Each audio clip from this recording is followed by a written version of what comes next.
Hey, happy Tuesday. So today I wanted to do something special. This one's going to kind of be like a rant. It's just my take on something. Obviously, like anything else that you hear from me, just use your discernment with it. I'm not telling you the way to think. Just view everything with an open mind and, you know, take what resonates with you and then leave what doesn't. So today, a topic that's always been interesting to me since I was a kid is heaven and hell. To me, what I was taught doesn't make much sense. That if you just ask for forgiveness, you're given this eternal bliss state that is heaven, right? That's kind of the promise, is it not? I'm sure somebody will tell me in the comments, oh no, you have to do this. And then there will be somebody else that says, oh, your works don't matter. All that matters is the belief in Jesus Christ or whatever God or religion you follow. And that gets you into heaven. I don't quite agree with that because it doesn't make much sense given the scope of our actual reality that we live in. I think it's more so an ego issue with humanity. I think we've perverted all the religions since they've been around. Anyone who genuinely believes the Bible as it's written right now is the same as it was back in the day. Um, let's just say they probably don't know how to read a book because they're unwilling to actually look into things. And I'm not trying to call them out and make them feel lesser, but it is kind of interesting, like, if it is the truth, right? If everything in there is the absolute truth, then why are there banned gospels in it? Why are there banned books? And then, even still, with the birth of a lot of these religions, why did they try so hard to destroy, pervert, and wipe out every other religion and culture at the time? It's almost as if, just like all the other religions that came before, this one's like, whoa, we're the one that's right. Everything else is wrong. We need to wipe them out. Well, what about if this one's wrong?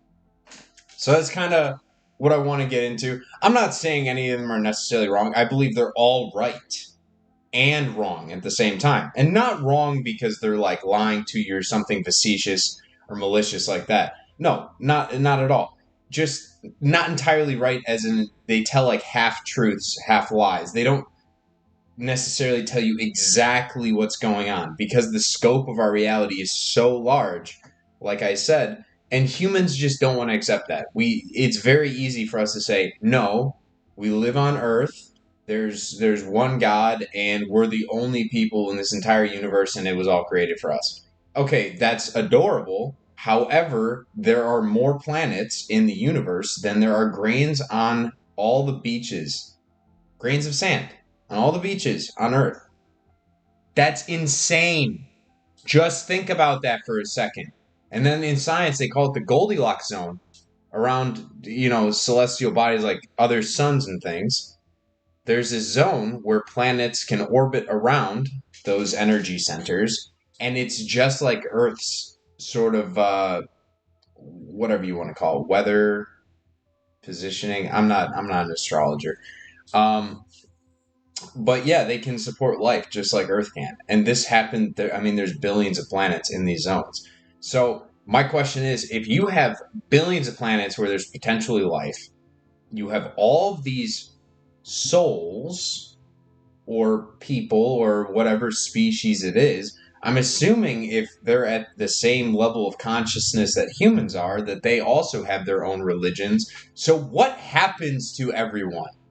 How does that work? And also, Jesus didn't come around till maybe within 50 years before, I don't know the exact timing, before BCE, like the zero. Um, so he's only been around for like 2,100 years or so, and that's pushing it. And my question is, what about all the souls before? What about the Greeks? What about the Egyptians? What about the Sumerians? What about the Assyrians? What about the Persians? What about all these people that came before these codified religions that we now have? What happened to all the older religions? Are all those people really burning? Because I will prompt all the religious people with this question. How forgiving and how loving is a God to burn his own creations if he hadn't even sent his own son yet to inform everyone that he's the only way? And if you disagree with him, you burn. I think it would have changed a lot of people's mindsets maybe back in the day. But you're saying that those people aren't allowed to come with? Okay. All right, let's go with that one. So what about the people at the time that are of a different religion? Let's say they're Buddhist, right? And you have a monk that lives a entirely pure life. He doesn't do anything wrong by any definition of sin. The guy is basically sinless. He's a good guy. He's a monk, right? And he's spreading good vibes, and he dies of old age. So you're saying because of his beliefs, he doesn't get in? That's crazy. That's crazy. That doesn't sound like a very forgiving God, to me at least. But hey, what do I know? I'm just a heretic. So yeah, it is very interesting how that all works. Like, what is the metric for getting in, and how does that go forward through time? Because the promise is eternity, right? And we know that the universe is quite old, and we know humans have been around for a very long time. We've been wiped out before, and we've restarted. All right? How that happens, that's up to you. That's up to you. All right? Use your own discernment and be like, all right, is Adam and Eve, is that the true story? Do the Anunnaki come down and, genetically modify our DNA from what was left after the Great Flood, and then they restarted society? And then they created all of these religions to kind of keep us trapped in this false light matrix and then just control us throughout time with all these psyops, such as currency and the school system and all these false wars and materialism and propaganda in the news. I don't know. Who knows? Could that be it? No one knows. I guess we're just going to have to find out. I think the important thing is to ask your questions. Why do we believe the things we do, and is it useful? Because at the end of the day, I believe Christianity and Islam and all those other ones, they're great in the sense that they teach you a lot of life lessons, right? They teach you how to teach or treat other people, which is wonderful. I have a buddy, I'm not going to say his name on here, but he is like the second coming. He is probably the kindest human being I've ever met in my entire life. Loving, understanding, just so gentle and kind, very giving guy, right? And he's a Christian, right? And he's like the best of us, right? And then on the other hand, there's the worst kinds. And I grew up around these ones, the ones where if you don't go to church on Sunday, they judge you profusely for it, which according to the Bible, they shouldn't be doing. So don't pay attention to these people. All I'm saying at the end of the day, whether you follow a religion or not, don't let it get in the way of your faith. Don't let it get in the way of doing the right thing. All right? Heaven or hell, whether it's a real place, whether you have to die to go there, or whether it's my belief that it's a state of consciousness, right? Heaven being the higher state of consciousness, hell being the lower, right? It's your choice. It's your choice. And you get to pick whether you go there or not. And I genuinely believe it doesn't matter if you show up every Sunday. It doesn't matter if you pray externally to some guy. It doesn't matter if you go out and give all of your money away like they want you to necessarily in some of the books, right? I'm not saying that that's bad stuff to be doing. I'm just saying that if you genuinely believe because of your beliefs that you are saved and other people are damned, I would highly recommend you look at your life and you question that belief. Because no creator God, no creator of the entire universe is going to damn his own creations. That's crazy. Also, throughout time, laws have changed. Somebody that died 2,000 years ago, they had very different laws in place. Their version of heaven to that individual is very different from what today's version of heaven is. A kid today, if they died because they got hit by a car as they're crossing the road and they're 14, their version of heaven is a PS5, an iPhone, and unlimited cookie dough ice cream. All right. That's very different. Back in the day, it could be like, oh, it's, let's say, ancient Greece. It could be like the most amazing, beautiful steed, and they get a brand new pair of armor. And, or let's go Viking. Let's say a Viking person shows up there. Their heaven is like killing each other all day, every day. It's Valhalla. I mean, I'm down with Valhalla. That sounds like a great fucking time. That sounds like a wonderful time to be in. Um, but yeah, it's just so interesting to me.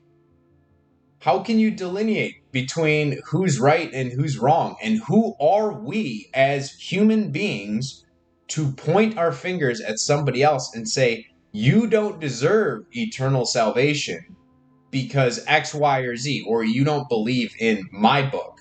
That is the most egotistical shit you could possibly say. You don't believe in my God, so I am going to damn you to hell. Me, a human being, is going to damn you to hell. I'm going to put words in my God's mouth because you didn't read the same book I read, which, by the way, was written by men. So, just an interesting little thing to think about. What makes sense? What, I mean, like, how would it make sense? Like, okay, so if heaven doesn't really make sense in that sense, and like you can't just send people there because the laws would, it would be a mess. You, unless God were to come down and Neuralink everybody in heaven and say, hey, you have to think this way, and by the way, these are the rules that we have set in heaven, and you can't go outside of them. Well, then I think that removes what heaven truly means to certain people, because a lot of people's version of heaven is not an eternal bliss state that they don't necessarily know for themselves but is given to them, but it's what they internally would have wanted. Everyone has a different version of what this heaven would be, right? So how is it even possible, unless maybe you split soul consciousness and you have different fragments of everybody's souls within your own versions of heavens, but then you start talking about how many different alternate realities and dimensions of this heaven state, and how can we not find it?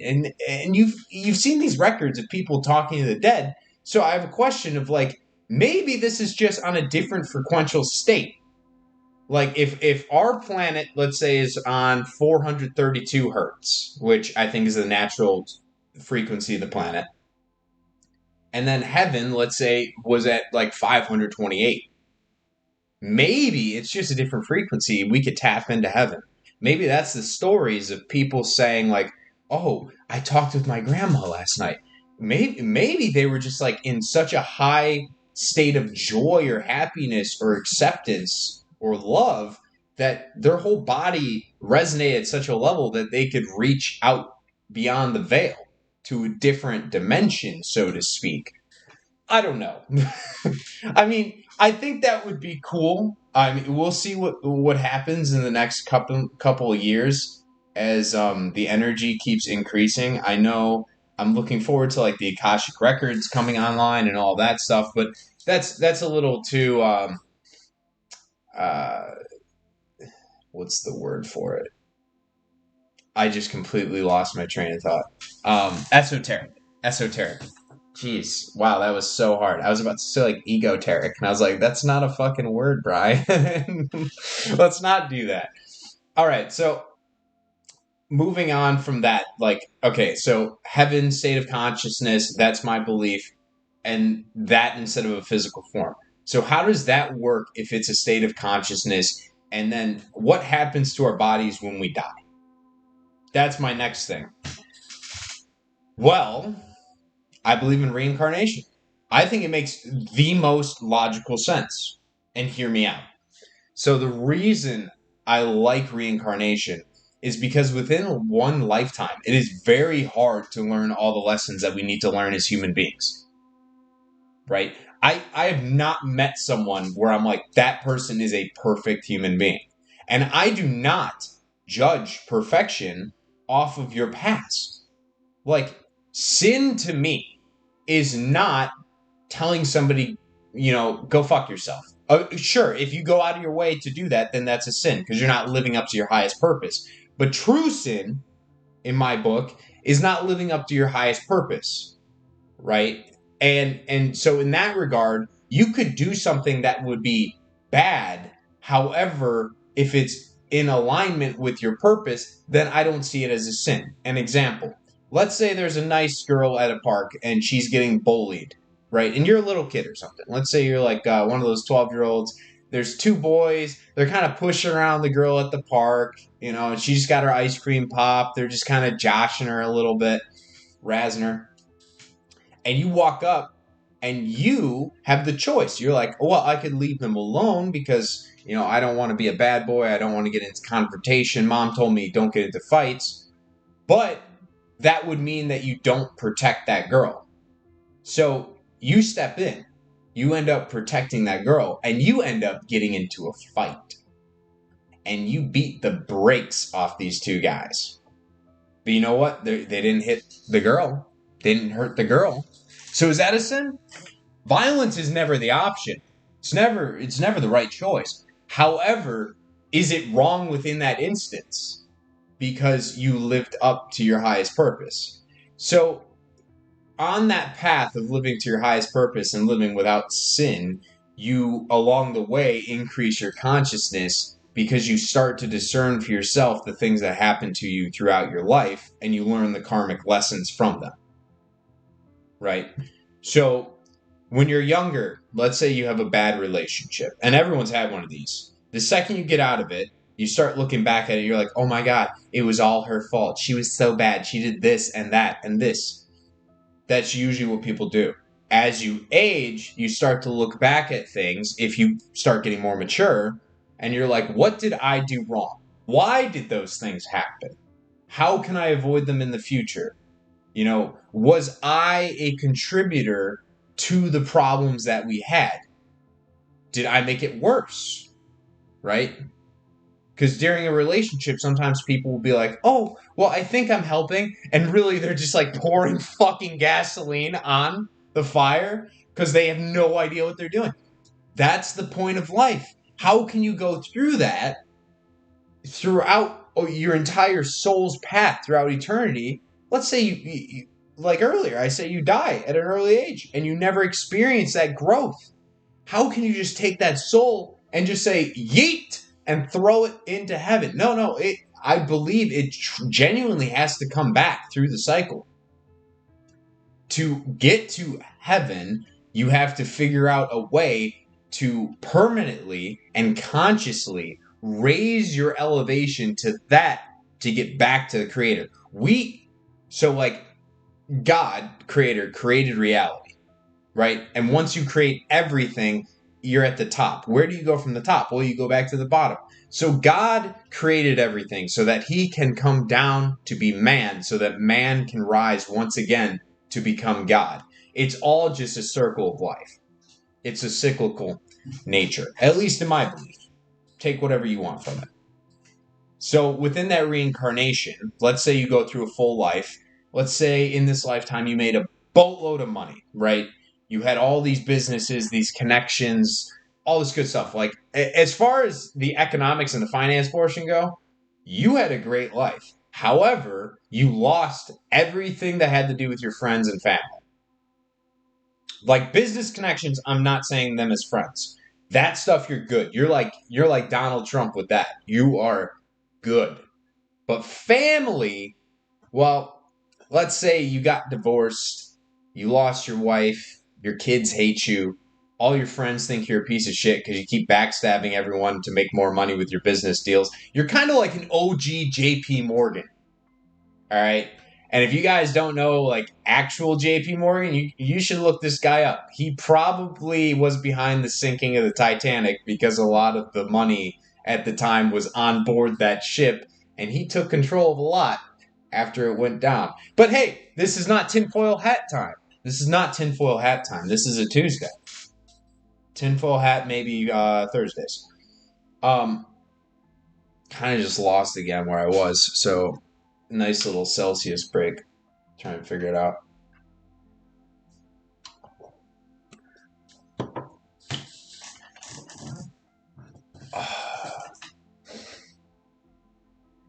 Yeah, I don't know where it was. I don't know where I was. Something about reincarnation. Oh, yeah. Reincarnation and karmic debts. So, if you were like that guy, when you die, your next life, you're probably going to have skills to make money. It's not going to be a difficult thing for you in your life because you already learned that lesson.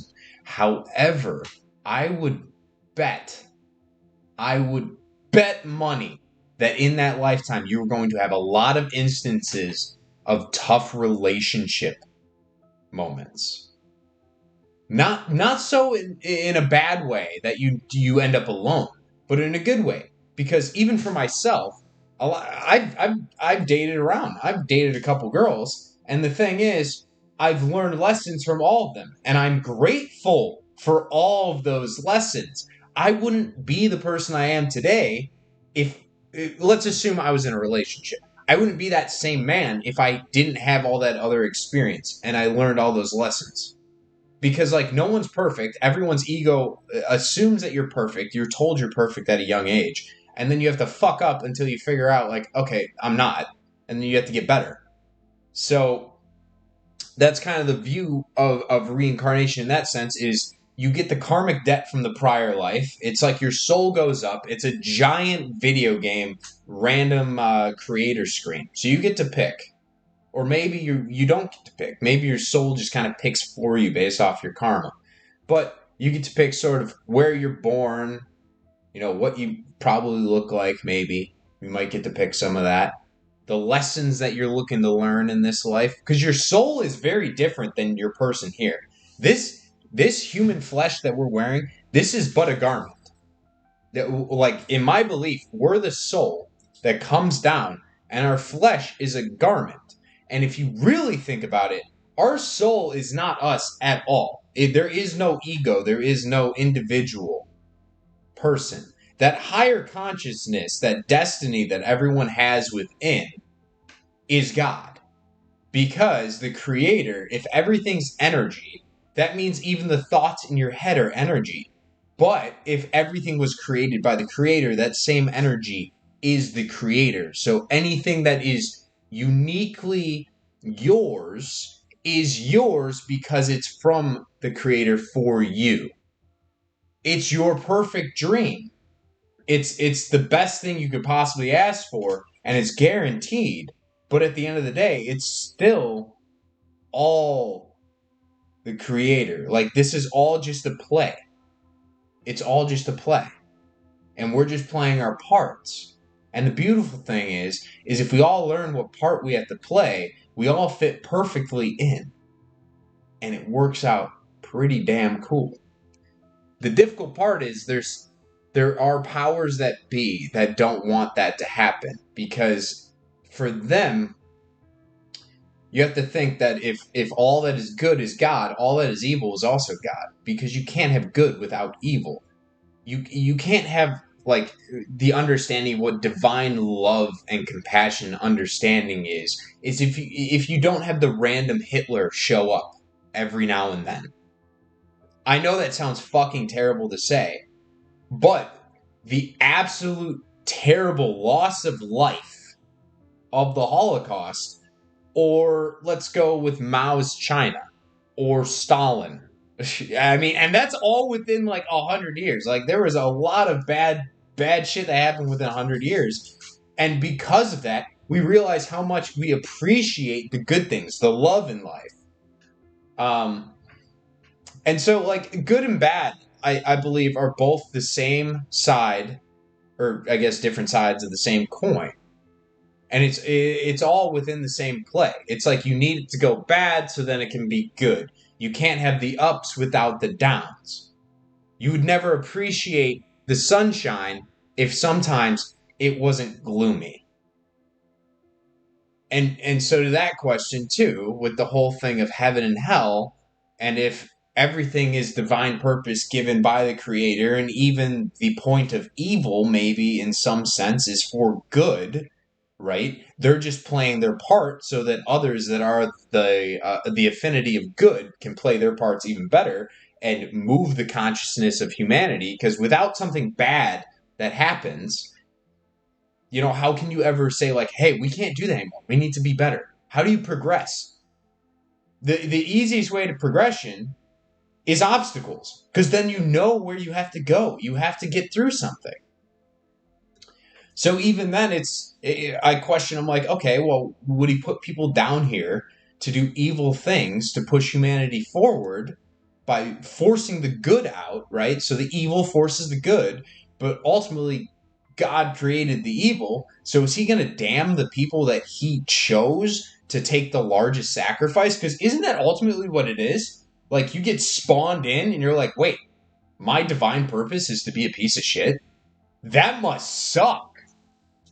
Like, that's wild. So it's weird. I don't know. Like, maybe that person within their next life, they realize that being evil is bad, and then they start on their next reincarnation route towards the path side of good. And ultimately, you end up in a lifetime where it's like, you can't shut up about the good stuff. You have to get rid of evil.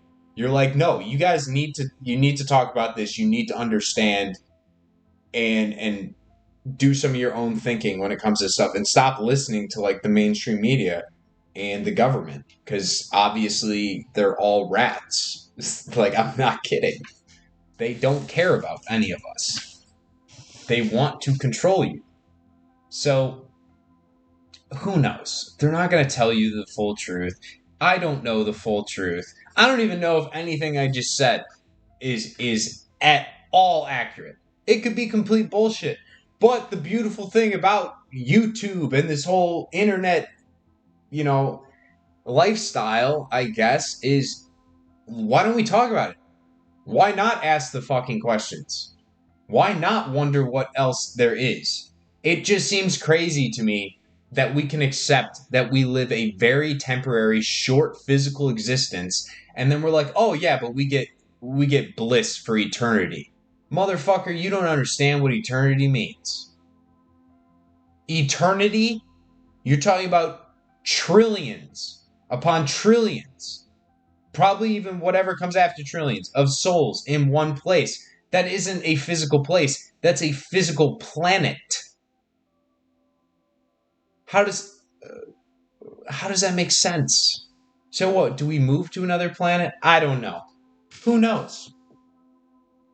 But what does matter, and what we do know, is that life gets much easier and much better if you treat it with that same level of respect that you wish to receive. Right? If you want people to be nice to you, then you should be nice. That doesn't mean get walked on. It just means be kind, but be assertive. Right? Lead every interaction that you have with people, but lead it with love. Lead it with light. Don't put people down. Lift them up. If other people are putting people down, call them out, but don't do it in a negative way. Don't put them down for doing it. Just say, hey, that isn't very nice. Right? That's our purpose for being here. Otherwise, I don't know why it even matters to think about heaven or hell, because who knows? Maybe we all just turn to dust and there isn't anything after. Or we all get reincarnated and we're not going to remember this conversation anyway. Or we end up in heaven, which I'm pulling for my buddy on this one, because then I can just sit around with my boys, and I love grilling. We're going to have a giant stone grotto hot tub, and we're just going to be sipping some bourbon, smoking some cigars. I'm going to be frying up some chicken thighs and some corn. Fuck yeah, dude. That sounds incredible. And you know what? No matter what the end is, I'm pretty sure it's going to be better than anything you could possibly imagine. That doesn't mean you have to suffer on the way there.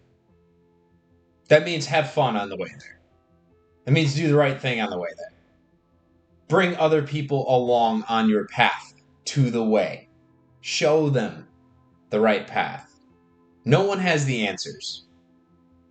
No one knows. But all I know is that we're all stuck here together till we figure it out. So maybe we should all love one another in the meantime. That's all I got to say for today. Thank you for listening. Love you guys.